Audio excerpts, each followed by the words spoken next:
नमस्कार, मैं doctor Manju Jain, retired associate professor from SN. Singh degree college Kanpur. मैं पिछले कई महीनों से प्रेरणादायक कहानी नामक शीर्षक के अंतर्गत रोचक, मज़ेदार, शिक्षाप्रद कहानियों के संग्रह में से आपको वीडियो शेयर करती हूँ, जिसका मकसद ही ये होता है कि हम जितने भी मानव हैं, हम यानी जीव जंतु को छोड़ के मानव शरीर जिसको मिला हुआ है वो कुछ ऐसे कर्म करे, कुछ ऐसे विचार रखे, कुछ ऐसे लोगों के लिए सेवारत हो जो कि समाज के लिए बड़े हितकर होते हैं और स्वयं भी बहुत संतुष्टि और प्रसन्नता देते हैं। तो ये सब कहाँ से मिलती है? हमें इन्हीं छोटी मोटी शिक्षाओं, ये कहानी और प्रसंगों से मिलती है। क्यों? पहले ज़माने में दादी नानी की गोद में सिर रख के छोटे छोटे बच्चे इंतज़ार किया करते थे कि कब शाम हो, रात हो और दादी और नानी कहानी सुनाएं, और वो कहानी उनके अबोध मन में बैठ जाती थी और जीवन पर्यंत वो उसी में रहते थे। कभी गलत कार्य करने का सोच भी नहीं सकते थे और कोई भी समस्या भी आती थी तो उससे जूझना भी समझते थे। बस यही ध्येय है मेरा। तो आज भी मैंने अपने संग्रह में से एक कहानी खोजी है जिसका शीर्षक है खुशियाँ बांटने से बढ़ती हैं। ये तो सभी जानते हैं कि दुख बांटेंगे तो दुख हर एक का कम हो जाता है, लेकिन खुशियाँ है, विद्या है, प्रसन्नता है, ये सब आप जितना बांटेंगे उतना बढ़ता ही रहेगा। तो एक बार क्या हुआ कि एक भक्त थे, वो हनुमान जी के मंदिर में करीब करीब 1.25 मन लड्डू चढ़ा करके सीढ़ियाँ उतर ही रहे थे। तभी एक गुब्बारा वाला दिखा और उनके साथ जो भक्तगण थे, सेठ जी थे, उनके साथ बच्चा भी था उनका।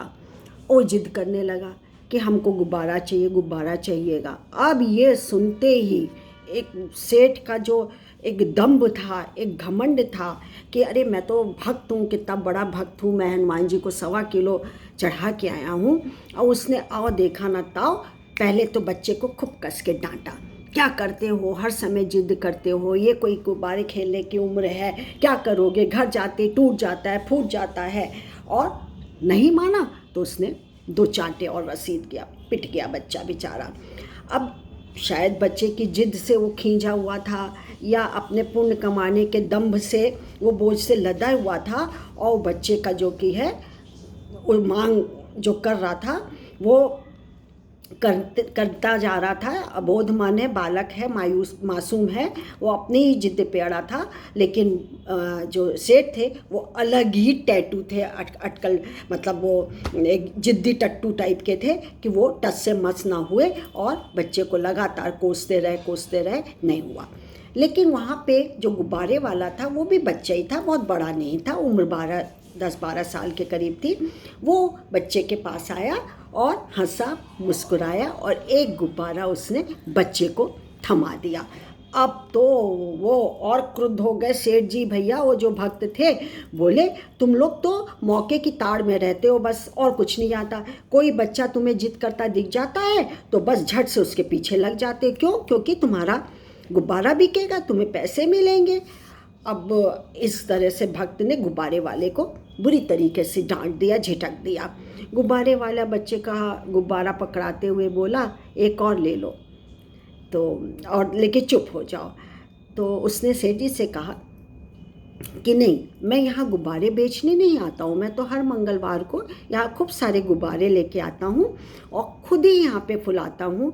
एक गुब्बारा मैं हनुमान जी को के मंदिर के अंदर रखता हूँ और बाकी जो बच्चे होते हैं उनको देता हूँ, और ये मैं 100-125 रुपए के खरीदता हूँ हर मंगलवार को, और मंदिर में तो बांध ही आता हूँ, और जो भी यहाँ पे बच्चा दिखता है उससे मैं ये खुशियाँ बांटता हूँ, और मेरा तो यही प्रसाद है।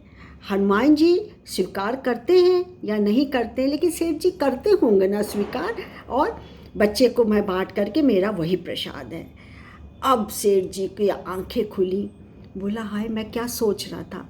अब वो जो 1.25 मन लड्डू का दम्भ था, घमंड था, ईगो किंग साइज का था, अब वो जो कि भक्त को एकाएक बहुत छोटा लगने लगा, उसके सामने बौना हो गया, उस गुब्बारे वाले के सामने एकदम कमज़ोर पड़ गया। तो साथियों, कहानी यहीं समाप्त होती है, लेकिन एक पीछे बहुत बड़ी सीख दी जाती है कि कभी भी आदमी को दंभ में नहीं रहना चाहिए।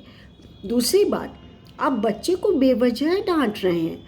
आप जब बच्चे की उम्र के थे तो किसी न किसी चीज़ के लिए आपने भी जिद की होगी, और बच्चा कर रहा है तो आप पहले समझाइए, बुझाइए। ये थोड़ी कि डांट डपट से वो मार करके करिए। और तीसरा कि जो बच्चा है, बच्चे को देख करके गुब्बारा दिया, वो भी फ्री में, वो ये कह रहा है कि नहीं मैं खुद यहाँ फुलाता हूँ और हर मंगलवार को यहाँ पर आता हूँ। कितनी ऊंची बात कही उसने। उसके मन में दया, उदारता, प्रेम, स्नेह, समर्पण सब कुछ था उस बच्चे के मन में, गुब्बारे वाले के मन में।